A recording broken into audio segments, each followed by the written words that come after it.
इसी बीच एक और बड़ी खबर है, हिजबुल्लाह को लेकर बहुत बड़ी अपडेट ये है। हिजबुल्लाह का सीज फायर खत्म हो गया। 2024 से ये सीज फायर चल रहा था, लेकिन हिजबुल्लाह के ठिकानों पर अटैक का ऐलान इजराइल की तरफ से किया गया और हिजबुल्लाह भी अब अटैक कर रहा है। यानी कि जंग का दायरा लगातार बढ़ता जा रहा है। कल बैरूत की तस्वीरें हमने देखी, किस तरह से राजधानी में दरअसल जो शिया लोग हैं वो प्रदर्शन कर रहे थे।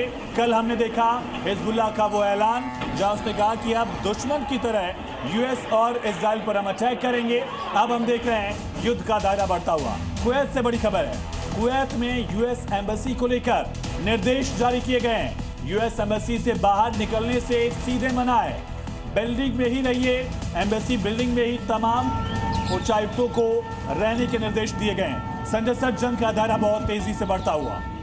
बिल्कुल आयुष, देखा जाए तो समय पूरा मध्य पूर्व ही जंग की आग में लिपट चुका है। जैसा आप बता रहे हो, वहाँ इतना खौफ है कि लोग मल्टी स्टोरी बिल्डिंग को छोड़ के कहीं जहाँ सिंगल स्टोरी है, शहरों से बाहर के अलग जाके रहना चाह रहे हैं, जहाँ कहीं उनको शेल्टर मिले, बंकर मिले, वहाँ पर जा रहे हैं। ये आपने अभी जो कवरेज दिखाई एक बड़ा ही नया एंगल दिखा रहा है। और दूसरी बात यह कि ईरान कह नहीं रहा है, वो कर भी रहा है, वो लगातार फायरिंग करता जा रहा है, जबकि अमेरिका और इजराइल ईरान के पूरे आकाश को कब्जा किए हुए, जब मर्जी वो उनकी एयरफोर्स, रॉकेट और मिसाइल ईरान के ऊपर फायर कर सकते हैं, डिस्ट्रॉय कर सकते हैं। लेकिन फिर भी उनके ज़मीन के नीचे जो मिसाइल के सिलोज बने हुए हैं, ज़मीन के नीचे जो उनके ड्रोन्स और मिसाइल्स का भंडार है, वहाँ से वो निकाल ये बहुत तेजी से बढ़ रही, बहुत बड़ा पहलू आपने बताया सर। लेबनान में अमेरिका ने भी अलर्ट जारी कर दिया है। जितने अमेरिकी नागरिक हैं तुरंत कहा लेबनान छोड़िए, अधिकारियों को कहा कि लेबनान छोड़िए। लेबनान में क्या एक बार फिर से हम देखेंगे 2024 की तरह तबाही मचने वाली है क्या? कुवैत से बड़ी खबर है, यूएस एम्बेसी को लेकर निर्देश जारी कर दिया गया। बड़ी खबर है, यूएस एम्बेसी से बाहर निकलने से मनाही है।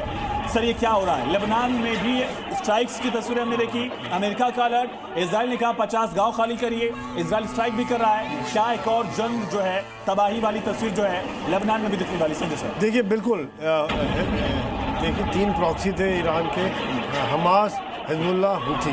हमास तो खैर उसका भी इतनी ताकत नहीं रही, लेकिन हिजबुल्लाह में अभी भी दम था। उन्होंने कोई रॉकेट फायर किए कल, जिसका कि अभी हम देख रहे हैं किस प्रकार से वहाँ पर भी जंग चालू हो गई है। इसराइल ने अपनी सेफ बेल्ट बनाने के लिए कुछ गाँवों को खाली करने को बोल दिया और साथ साथ में ज़बरदस्त फायरिंग चल रही है, क्योंकि इसराइल के तो नेक्स्ट डोर है, बिल्कुल पड़ोसी में है। ईरान से आते आते 2000 किलोमीटर पड़ जाता है, वहाँ तक मिसाइल चलती है, उनको पता चल जाता है इजराइल को यानी लेबनान से यानी हिजबुल्लाह से हो सकता है। यानी कि इनको जो शॉर्ट रेंज है, रॉकेट्स हैं, मिसाइल्स हैं, इनसे खतरा हो सकता है। लेकिन दूसरी बात यह है कि जिस प्रकार से इजराइल ने हिजबुल्लाह की लीडरशिप को ख़त्म किया था, उनके हथियारों के डंप्स को ख़त्म किया था, जो पहले काफ़ी बड़ा डंप था, उस हिसाब से क्या उनके पास अभी उतनी ताकत है?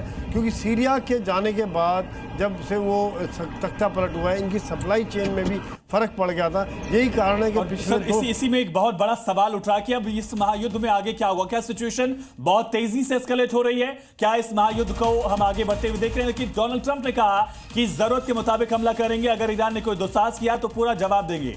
आईडीएफ और यूएस ठिकाने जो हैं वो इस्लामिक रिवोल्यूशनरी गार्ड, ईरान के जो रिवोल्यूशनरी गार्ड्स हैं उनके टारगेट पर हैं। रेडियोलॉजिकल तबाही की आशंका है। रूस ने एक बहुत बड़ी वार्निंग दे दी है।